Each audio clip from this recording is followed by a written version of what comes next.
Good afternoon. I'm very sorry I kept you waiting for a few minutes, but we had a meeting with the State Minister of Health, and he was a little delayed in the traffic, so I apologise for being late.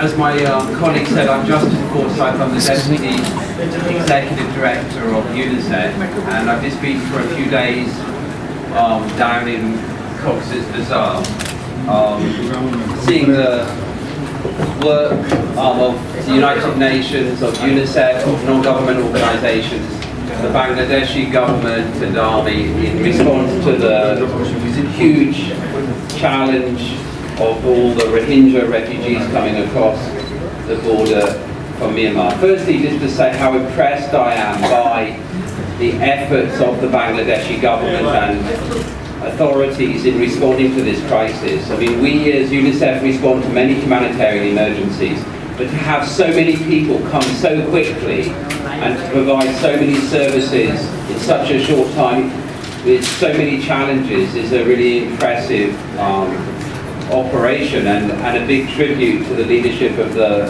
Bangladeshi government. I took the opportunity of being there to mainly meet with children and their families, but mainly children and young people. And I wanted to get to the heart of some of the issues that they cared about. And I think what shocked me the most, and I spend a lot of time going to different emergencies around the world, from South Sudan to northern Nigeria recently in areas controlled by Boko Haram, to Syria and Lebanon and Jordan. But what really shocked me from my meetings with young people and children was the level of violence that those children have faced. I met two young women who told me their stories. One told me how soldiers came to her village, how they asked for the village elders to give and leaders to give 40 girls to the soldiers. When they refused, some of those elders were killed. She then told me how one of the older girls, who was a young woman who was 19, she told me how her young son was killed with a knife in front of her. They told me how they were raped, how some of their relatives, their brothers and one father was killed. They told me how with 80 families they then walked towards Bangladesh, and they were stopped again by some other soldiers and made to sit in the sun for a day and a half in water in a paddy field, where some people then passed away and died. And they finally made it to the safety of Bangladesh. It's difficult to put numbers on it, but from talking to the aid workers, some of our partners of UNICEF, some of the non-government organisations and some of our own staff, what's really shocking is that they say that almost every girl and woman has been raped. Not all, but nearly all in this crisis and in a systematic, organised way. And I think that's one of the shocking things that I come away from this short visit I've had to meeting some of the Rohingya refugees. I also saw the impact of some of the support that's been provided. Huge amounts of latrines recently built by a combination of the Bangladeshi army combined with UNICEF and others. 10,000, I think, latrines built in the last month or so. I saw some of the 400 plus child learning centres that UNICEF has helped establish. 80,000 children now back learning. Now, as you've seen, many of you before, these children, when they first come to these learning centres, are traumatised by the violence that they've seen.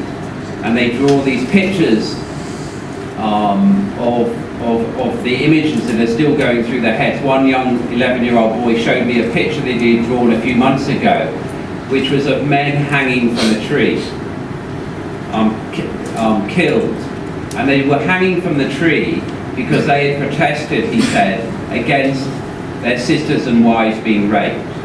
he now showed me the picture that he was drawing on that day, and it was a picture of the sun shining and flowers and birds. And so these learning centres are really important to help children start learning again, but they're also very important in helping children overcome the trauma that they've been through. We've got 80,000 plus children into the learning centres, but there are still 220,000 children who aren't yet learning, Rohingya children in these camps. So on all of the different areas, whether it's water and sanitation, learning centres for children, challenges around health, there's been enormous amounts of progress, but there's still a big challenge to come. Again, I saw firsthand a nutrition centre that was treating children for severe acute malnutrition. And again, even though there'd been serious progress in tackling malnutrition, still the levels of severe acute malnutrition, and severe acute malnutrition is that the child is on the brink of death, was still extraordinarily high in the camps. And again, even though the immunisation programme led by the Bangladeshi authorities and government, supported by UNICEF and many partners, has been successful in vaccinating children for many diseases. Still, there were big challenges with diseases, with this diphtheria outbreak, with measles and mumps. So we need to redouble again our efforts to make sure that we're reaching all children in those circumstances. So the second thought I came away with, which is how do we maintain this level of support to all of these families and children in these camps at a time when already the Bangladeshi government is providing an enormous amount of support, whether the international community is already providing a lot of support, and there are many other competing demands in the world, whether it's Syria or Yemen, for these scarce resources. And at the same time, we still haven't managed to get all children into school. We still haven't got the level of latrines necessary, and we still haven't managed to provide basic services for many of these Rohingya families. The third point that I wanted to make was that we're in a bit of a race against time now, because when the rains come, and you know better than me, many of you, the impact that will have on this area, it will affect a lot of these temporary shelters. It will wash away some of the latrines that have been built. It will even wash away some of these learning centres. They're all built on precarious hillocks and hills. They're built mainly on without foundations. So we have to put in place in the coming months measures that will mitigate against the monsoons and rains coming. We're going to ensure that some of the services we put in place survive and are able to keep meeting the needs of these Rohingya families. And then lastly, I know there's been a lot of discussion about and an agreement reached between the Bangladeshi government and the Myanmar government about the return of these Rohingya refugees. And I've been in Rakhine as well, on the other side of the border earlier in the year, and I know many of the communities and villages that these people have come from that visit. And all I would say is that all the children that I've met and their families all want to go back to Myanmar. Everyone I talked to said they eventually want to go back, but they all said to a man, woman and child that this moment it wasn't safe to go back. So I think we have to make sure that the conditions in Myanmar are safe and secure, that organisations like UNICEF have access to provide humanitarian aid, and UNHCR and the World Food Programme and other international organisations. Because at this stage it would be premature to send children that have already been traumatised. And remember, 58% of the Rohingya refugees are children. 58%. To send children already that have been through unspeakable and shocking violence back to a dangerous situation on the ground. So we have to improve the security within Myanmar as a condition for the Rohingya families to be able to go home. So I just wanted to say a few words of introduction about what I heard and saw on this trip.